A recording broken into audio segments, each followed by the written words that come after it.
Bonjour et bienvenue dans une nouvelle vidéo de l'Académie du Web Design. Aujourd'hui, nous allons voir comment créer le plus simplement possible des réseaux circulaires avec Blender. Alors, on se retrouve sur Blender et voilà ce que nous allons réaliser. Donc, j'ai pris l'exemple d'une montre et donc nous allons réaliser ce réseau constitué de plusieurs symboles aiguilles qui font le tour de mon cercle de 360 degrés. Donc, il y a 12 unités pour les heures. Et ensuite, on va réaliser les minutes également. Et pour cela, nous allons voir quelle est la méthode la plus simple pour réaliser ce réseau circulaire. Donc pour la méthode, je vais vous montrer maintenant le principe en créant un nouveau document et en démarrant de zéro. Alors je vais supprimer le cube initial, je vais passer en vue de devant, comme ça, avec la touche 1. On peut également cliquer sur le gizmo ici, sur Y. Et je vais créer le maillage correspondant à mon aiguille des heures. Donc je fais un plan, alors je vais le pivoter avec la rotation R X 90 pour le basculer. Ensuite je vais le bouger ici. Et ensuite je vais le réduire pour créer, alors on pourra toujours le réduire après, mon symbole voilà, ça va représenter mon symbole unitaire pour les heures. Alors vous voyez le petit point orange au milieu de la figure, c'est le centre de la figure. Donc ce centre de la figure, dans le menu Objet, définir l'origine, on peut le modifier. On peut le mettre à l'endroit du curseur 3D par exemple. On peut le mettre au centre de gravité de la surface ou de gravité du volume si on est en présence d'un objet en 3D. Bon, pour l'instant j'ai un plan donc il n'a pas de profondeur.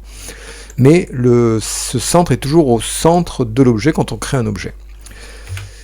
Donc je vais par exemple, je vois qu'on a le curseur 3D ici qui est au centre de mon monde, même si je le bouge, je peux le renvoyer directement au centre de mon monde avec le raccourci clavier Shift S, curseur vers origine du monde, hop, et là il va basculer au centre de mon monde. Alors l'idée c'est de prendre le centre de cet objet là et de l'amener au milieu.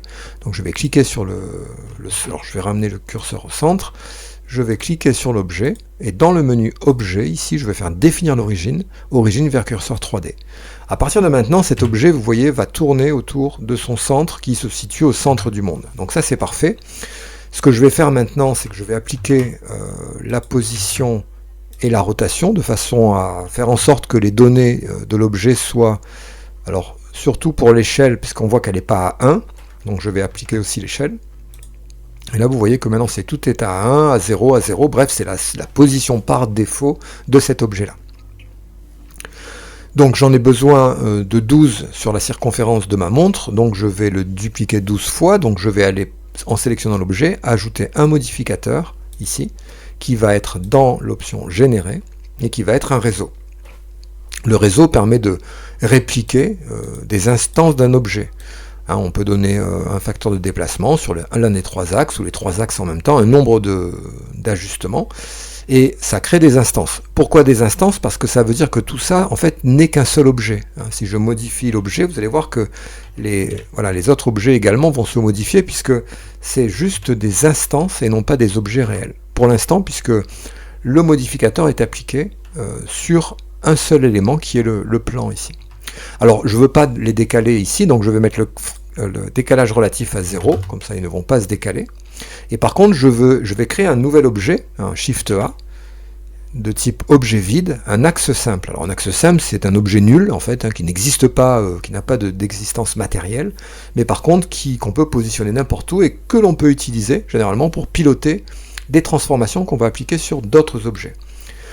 L'idée est la suivante, je vais, en faisant tourner cet objet, essayer de piloter le déplacement de mes différents symboles d'heure. Donc je vais cliquer sur le plan, et dans le modificateur réseau, on a ici un objet de décalage. Donc je vais ouvrir cet onglet, cliquer sur objet de décalage, et venir avec la pipette taper l'objet vide. Donc il ne se passe rien. Je vais mettre le nombre d'objets à 12. Alors il ne se passe rien parce que le décalage est à 0, en fait les 12 sont exactement au même endroit, et ils vont être pilotés maintenant par l'objet de décalage. L'objet de décalage, pour l'instant, il est également à 0, il n'y a pas de rotation et l'échelle est à 1, donc il ne se passe absolument rien. Par contre, ce qui va se passer, c'est quand je vais faire la rotation de cet objet de décalage, que je pourrais appeler décalage heure, par exemple, et le plan, je vais appeler ça heure, Voilà.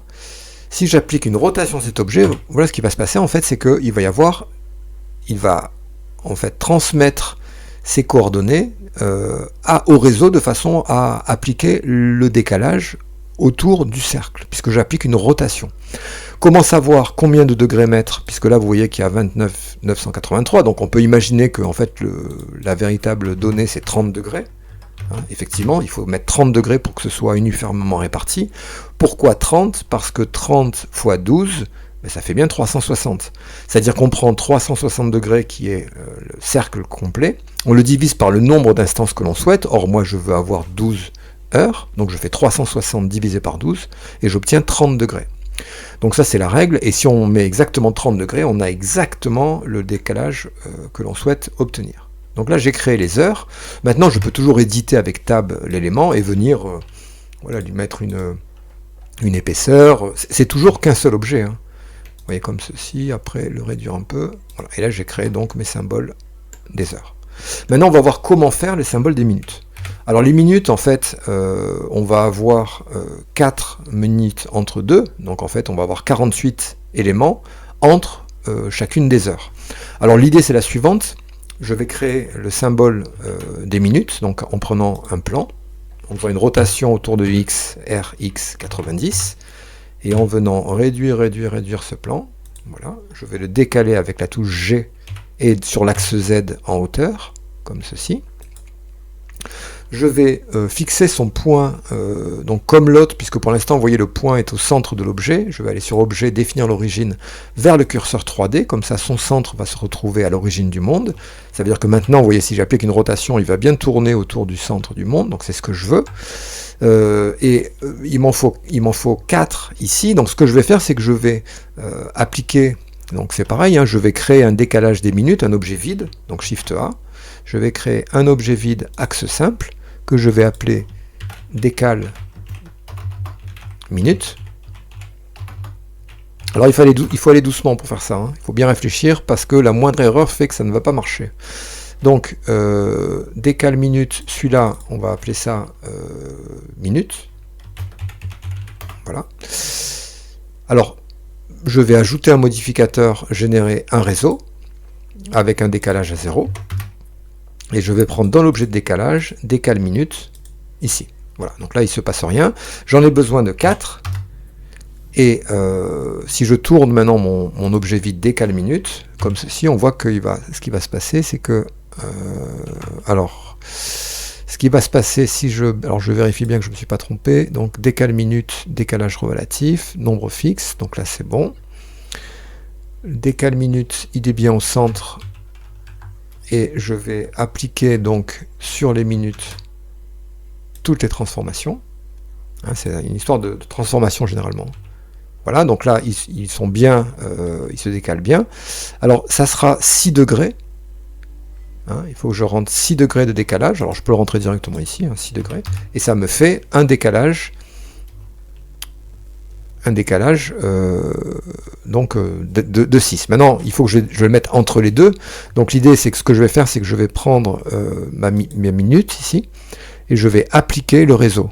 Donc de cette façon-là, vous voyez, le réseau disparaît, et maintenant j'ai vraiment des éléments, je veux dire un mesh unique en fait, un objet unique. Et je vais faire une rotation de cet objet-là, pour le mettre entre mes deux symboles d'heure. J'applique toutes les transformations, voilà, c'est fait, et maintenant je n'ai plus qu'à décal minute le remettre à 0, hein, puisque celui-là il n'est plus utilisé, je vais le réutiliser une deuxième fois, je clique sur l'objet minute, ici, je lui ajoute un modificateur généré réseau, alors je mets 0 parce que je ne veux pas qu'il se décale, il va me falloir 12 jeux de 4, donc on va avoir comme ça 48 sections, 12, voilà. L'objet décalage, je le coche, et là je prends dans l'objet décal minute, voilà. Maintenant j'ai plus qu'à prendre décal minute et faire une rotation, comme ceci, vous voyez, sur l'intégralité de mon cercle. Alors on est à 30 degrés, hein, donc je peux rajouter 30 degrés ici, voilà, et donc là j'ai réalisé le décalage également des minutes. Alors comme c'est un seul objet, si je veux le modifier, j'appuie sur Tab, ici, et puis je peux venir voilà, sur l'axe des normales par exemple, et les origines individuelles, ici. Bouger comment dire, l'objet pour venir le restreindre, ou au contraire, enfin je peux le retoucher comme je veux, puisque c'est un objet unique, donc on peut zoomer là-dedans, hop, et je peux venir chacun les prendre, par exemple, ici, ici, ici, ici, on va le faire sur l'axe local, je vais les déplacer.